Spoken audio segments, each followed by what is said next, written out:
आप देख रहे हैं अपना बिहार और आपके साथ मैं हूं विवेक। और बड़ी खबर बेतिया से, जहां घर में घुसकर महिला की लाठी से पिटाई की गई है और पिटाई वाला जो वीडियो है ये वायरल हो रहा है।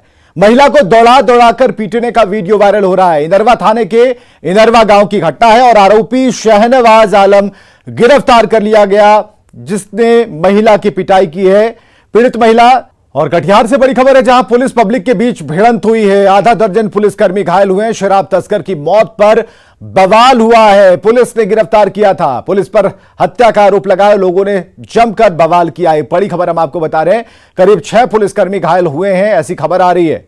और बड़ी खबर कटिहार से, जहां शराब तस्कर की मौत पर जमकर बवाल काटा गया, पुलिस पर हत्या का आरोप लगाया गया है और गुस्साए तस्करों के जो साथी हैं उन लोगों ने पुलिसकर्मी की पिटाई की है। बेरहमी से पिटाई की गई है। 6 पुलिसकर्मी गंभीर रूप से घायल हुए। ये तस्वीरें हम आपको दिखा रहे हैं और ये एक्सक्लूसिव तस्वीरें जिसमें पुलिस की पिटाई का ये जो वीडियो है ये आप देख पा रहे हैं। जहां पर पुलिस ने जब शराब तस्कर को गिरफ्तार किया तो पुलिस पर उन्होंने हत्या का आरोप लगाया है और लोगों ने जमकर बवाल किया है।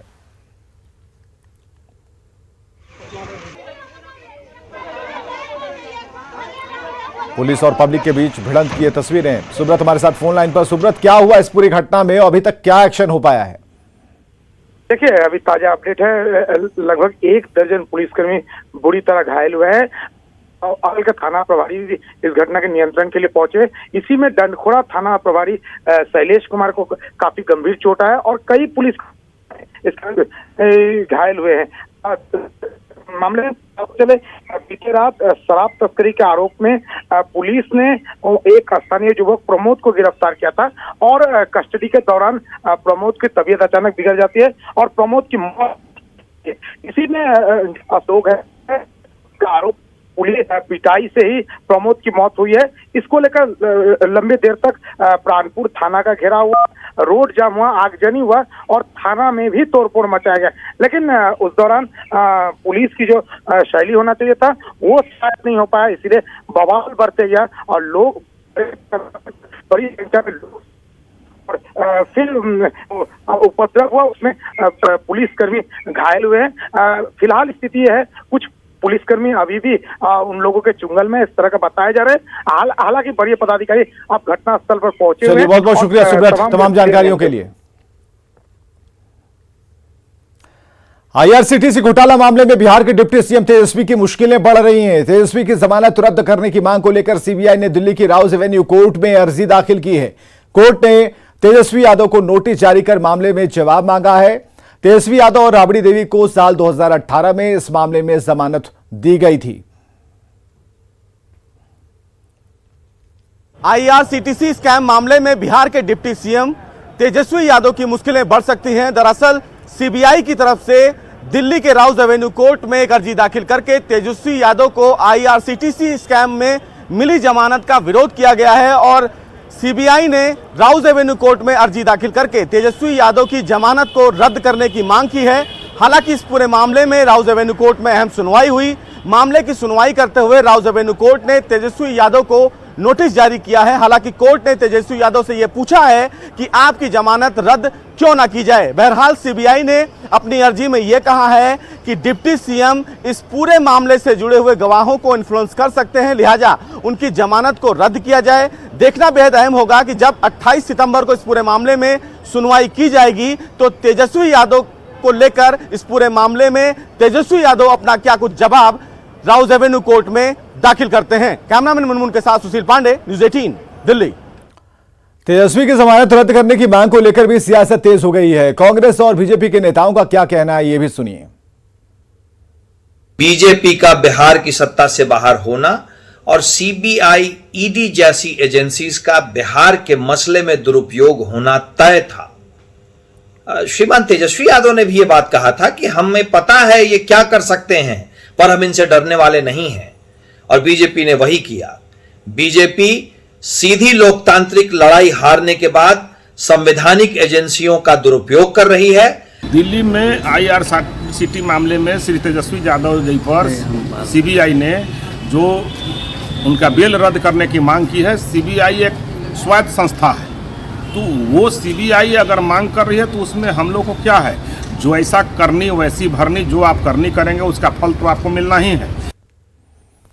जेडीयू के राष्ट्रीय अध्यक्ष ललन सिंह ने चुनावी रणनीतिकार प्रशांत किशोर की उस बात पर जोरदार पलटवार किया जिसमें उन्होंने कहा कि उन्हें जेडीयू की ओर से ऑफर मिला था। दरअसल ऐसी खबरें आई थी कि प्रशांत किशोर को जेडीयू की ओर से ऑफर मिला जिसे उन्होंने ठुकरा दिया और इस पर ललन सिंह ने कहा कि प्रशांत किशोर अपनी मार्केटिंग करना चाहते हैं और वो बीजेपी के लिए काम कर रहे हैं, लेकिन उनकी दुकानदारी नहीं चल पाई। ललन सिंह से बातचीत की न्यूज 18 संवाददाता आनंद अमृतराज ने।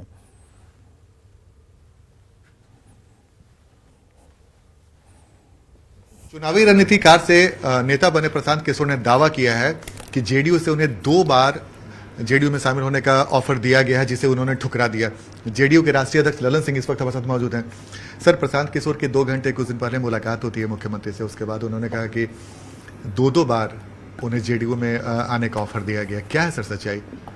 देखिए, मैं पहले भी कह चुका हूं कि प्रशांत किशोर एक राजनीतिक व्यक्ति नहीं है, वो व्यापारी है और अपने व्यापार का मार्केटिंग करते हैं और यह जो उनका एक्शन है यह भी उसी मार्केटिंग करने का अंश है।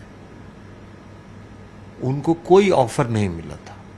दिल्ली में वो मुख्यमंत्री जी से मिले थे, उन्होंने साथ काम करने की इच्छा व्यक्त की थी। मुख्यमंत्री जी ने उनको कहा था हमसे मिलने के लिए। हमसे वो दिल्ली में मेरे आवास पर मिले थे। मैंने उनको 2 बात बताई। मैंने कहा कि अगर पार्टी के अंदर आप आके काम करना चाहते हैं तो पार्टी के अनुशासन के दायरे में रहना होगा।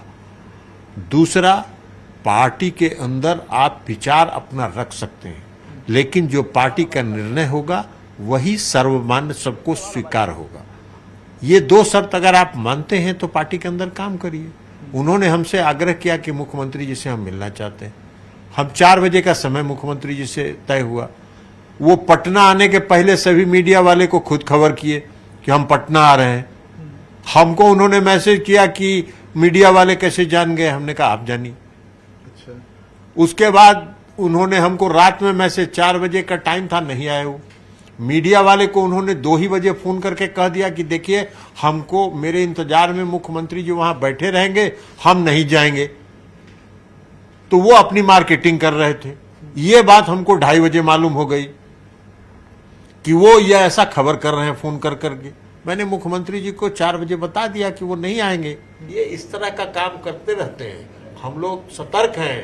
किसी भारतीय जनता पार्टी के एजेंट को हम लोग पार्टी के अंदर कहीं कोई गुंजाइश नहीं है। वैसे माननीय मुख्यमंत्री जी मुख्यमंत्री हैं, उनसे कोई मिलना चाहेगा तो उससे मिलेंगे। प्रशांत किशोर जी स्वतंत्र हैं, जहां घूमना चाहे बिहार भर में घूमे, जो काम करना चाहे वो करें, कोई उनको रोक टोक नहीं है। हाँ, भारतीय जनता पार्टी के किसी एजेंट के लिए जनता दल यूनाइटेड में कोई जगह नहीं। तो भाजपा के किसी एजेंट के लिए जनता दल यूनाइटेड में कोई जगह नहीं है। जेडीयू के राष्ट्रीय अध्यक्ष ललन सिंह ने प्रशांत किशोर पर गंभीर आरोप लगाया कि वो अपने मार्केटिंग के लिए वो मिलना चाह रहे थे और इसे भुनाना चाह रहे थे, जिसे जेडीयू कतई बर्दाश्त नहीं करेगी। और साथ ही उन्होंने बड़ा आरोप भी लगाया कि वो बीजेपी के एजेंट के तौर पर काम कर रहे हैं। कैमरामैन मनीष जुनेजा के साथ आनंद अमृतराज, न्यूज 18 नेटवर्क, पटना। बेगूसराय गोलीकांड को लेकर विपक्ष और सत्ता पक्ष में सियासी घमासान चरम पर है। बीजेपी पूरे मामले की सीबीआई जांच की मांग कर रही है। उनका कहना है कि पुलिस ऐसे संगीन मामलों की सही जांच नहीं कर सकती है, जबकि सत्ता पक्ष का कहना है कि पुलिस सही दिशा में जांच कर रही है और उसने सबूतों के आधार पर घटना का खुलासा किया है। बीजेपी ने पुलिस पर तथ्यों को छिपाने का आरोप लगाया तो सरकार का कहना है कि जांच से बीजेपी डर गई है, उसमें बेचैनी है। बेगूसराय गोलीकांड पर जेडीयू का बड़ा बयान। सीबीआई जांच की मांग पर बोले वित्त मंत्री विजय चौधरी। पुलिस की जांच से बढ़ रही बीजेपी की बेचैनी, सबूत के आधार पर पुलिस ने किया खुलासा। पुलिस ने पकड़े कपड़े, हथियार और गाड़ी। सीबीआई की मांग कुछ और इशारा करती है। बीजेपी को कौन सा डर सता रहा है? सीबीआई का रिकॉर्ड अच्छा नहीं रहा है। मामले को सुलझाने में सीबीआई का रिकॉर्ड खराब है। वो तो जैसे पुलिस ने जो सारे सबूतों के आधार पर खुलासा किया है, उसे भी वो गलत कह रहे हैं और कह तो इस तरीके से रहे हैं, दावा तो इस तरीके से कर रहे हैं कि पुलिस असली अपराधी को बचा रही है। मतलब गलत लोगों को पकड़ रही है। उनकी बात से तो लगता है असली अपराधी को वो जानते हैं, तो वो भी बता देना चाहिए कि कौन अपराधी है। वो बता दें, सबूत दे दें, पुलिस निश्चित कार्रवाई करेगी। वरना इस तरीके से ये ब्लाइंड कमेंट और रिएक्शन जो होता है सरकार के अंध विरोध के कारण, जो पुलिस के अच्छे काम भी हैं उसको भी अगर आप नहीं सराहिएगा तो फिर पुलिस को हतोत्साहित कर रहे हैं। 4-5 दिनों के अंदर ये उद्भेदन हो गया, सारे लोग सामने आ गए। और हमें तो कुछ दूसरी बात भी लगती है कि जैसे जैसे हम देख रहे हैं कि बेगूसराय कांड का परत दर परत पुलिस खोल रही है या उसका अनुसंधान जिस दिशा में बढ़ रहा है, ये चौंकाने वाली बात है कि भाजपा नेताओं की परेशानी बढ़ रही है। ये बात समझ में नहीं आ रही है कि उनको तो और करना चाहिए कि इसको और अंतिम तक जांच करे, और हम लोग तो यही पुलिस को कहेंगे। बेगूसराय गोलीकांड को लेकर वित्त मंत्री विजय चौधरी के बयान पर नेता प्रतिपक्ष विजय सिन्हा ने पलटवार किया। उन्होंने कहा कि जेडीयू को जांच में नहीं, सियासत में दिलचस्पी है। किसी भी वो अपराधी किसी जाति और किसी पार्टी का नहीं होता है। अपराधी अपराधी है, इस पर कार्रवाई होनी चाहिए। इसको राजनीतिक रंग दे करके अपने चेहरा को बचाने का प्रयास और अपनी जिम्मेदारी से हटने का प्रयास सरकार कतई न करे। ये लोगों से ये मानसिकता ही बताता है कि इनको जांच के प्रति रुचि कम है, राजनीति के प्रति रुचि ज्यादा है।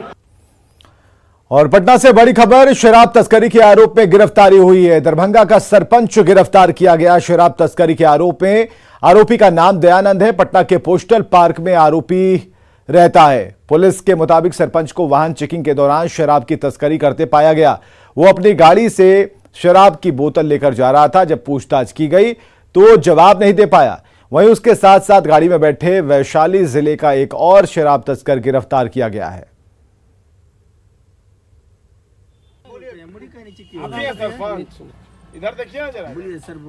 वाहन चेक इन हो रही थी पोस्टल पार्क के पीछे। हाँ, उसी क्रम में ये पकड़ा है। एक कार स्विफ्ट डिजायर इसका पकड़ा है। उसमें 2 लड़के थे, ठीक है। एक वैशाली जिला का रहने वाला है, ये भी शराब का कारोबारी है। जब इसके मोबाइल को खंगाला गया, गाड़ी से पहले तो गाड़ी से शराब की बोतलें बरामद हुई। इससे जब पूछताछ किया गया तो बताया कि पोस्टल पार्क में रहते हैं। फिर इसके कमरे पर छापामारी की, वहाँ भी शराब की बरामदगी हुई। पीएम मोदी के जन्मदिन के मौके पर बीजेपी कार्यालय में रक्तदान शिविर का आयोजन किया गया, जहां बीजेपी युवा मोर्चा के सदस्यों ने रक्तदान किया। इस दौरान सांसद रविशंकर प्रसाद, नेता प्रतिपक्ष विजय सिन्हा, नंदकिशोर यादव, नितिन नवीन, उनके साथ कई लोग शामिल हुए और पीएम के दीर्घायु होने की शुभकामनाएं दी। नरेंद्र मोदी का आज जन्मदिन है और इस जन्मदिन के मौके पर बिहार के जो बीजेपी जो युवा मोर्चा है उन्होंने रक्तदान शिविर का आयोजन किया है। और यहाँ पे देखिए बड़े संख्या में जो लोग हैं युवा मोर्चा के, बीजेपी युवा मोर्चा के जो सदस्य हैं वो रक्तदान कर रहे हैं। और यहाँ पे आज कोशिश की गई है कि इस मौके पर जहाँ पे जन्मदिन है वहाँ पे रक्तदान शिविर आयोजन कर और ब्लड जो है वो डोनेट किया जाए ताकि ज़रूरतमंदों को ब्लड जो है वो मिल सके। और यहाँ पे जो ब्लड देने के लिए युवा मोर्चा से जो लोग हैं आज जन्मदिन पर ब्लड दे रहे हैं, कितनी खुशी है, क्या लगा कि ब्लड देना चाहिए? मैं तो बहुत खुश हूँ और ये बहुत इजी भी था, इतना कोई मुश्किल नहीं था। मोदी जी के लिए किया, बस मैं तो फैन उनकी। अच्छा, फैन है तो ये ब्लड दिया आपने? नहीं, मैं इट्स फॉर ह्यूमैनिटी और प्लस मोदी जी का भी है कि आपको करना है सेवा, तो इसलिए।